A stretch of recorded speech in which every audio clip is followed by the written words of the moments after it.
नमस्कार, मैं मनिंदर कुमार और आप देख रहे हैं भारत समाचार। सारण जिले के मढ़ौरा से एक ऐसी खबर सामने आई है जिससे सुनकर भावनाओं का ज्वार उमड़ पड़ता है। यह खबर गम और खुशी का ऐसा मेल है जिसे समझना कठिन हो रहा है। दरअसल मंगलवार को छठ पर्व से ठीक 2 दिन पहले तेजपुरवा के 25 वर्षीय अखिलेश राय की एक सड़क दुर्घटना में दर्दनाक मौत हो गई थी।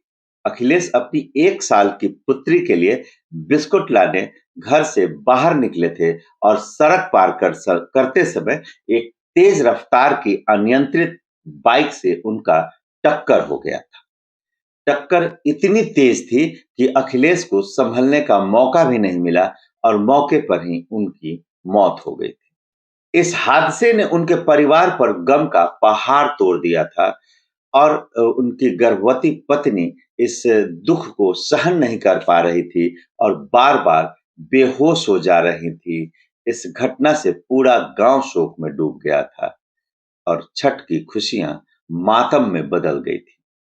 लेकिन गुरुवार को छठ पूजा के दिन परिवार के लिए एक नई सुबह, एक नई उम्मीद, एक नई रोशनी लेकर आया जब अखिलेश की पत्नी नीतू ने एक स्वस्थ पुत्र को जन्म दिया।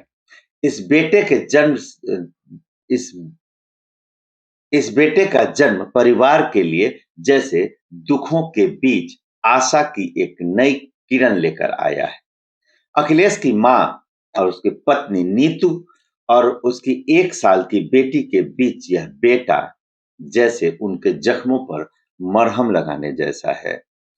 अखिलेश की मौत के बाद परिवार टूट सा गया था, लेकिन इस नए नवजात पुत्र के आगमन के साथ ही उनके जीवन में थोड़ी सी रोशनी आ गई है। नीतू का कहना है कि वे अपने इस बेटे में अखिलेश की ही झलक देखती है और यह अब उनके जीने का सहारा है। परिवार के अन्य सदस्य भी इस बच्चे को अखिलेश की आखिरी निशानी मानते हुए उसे बेहद स्नेह से देख रहे हैं।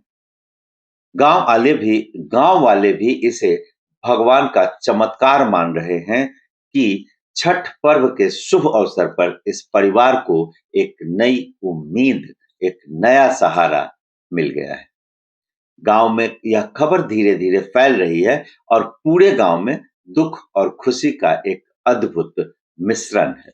जहां एक ओर अखिलेश की कमी का दर्द सभी को खल रहा है, वहीं उनके बेटे के जन्म से जैसे गांव में एक नई उम्मीद ने जन्म लिया है। आपने वीडियो को अंत तक देखा, इसके लिए आपको धन्यवाद करूं उससे पहले अगर आप इस वीडियो को YouTube पर देख रहे हैं तो चैनल को सब्सक्राइब करना और घंटा बजाना न भूलिएगा ताकि आप भी इन सारे खबरों से अपडेट रह सके।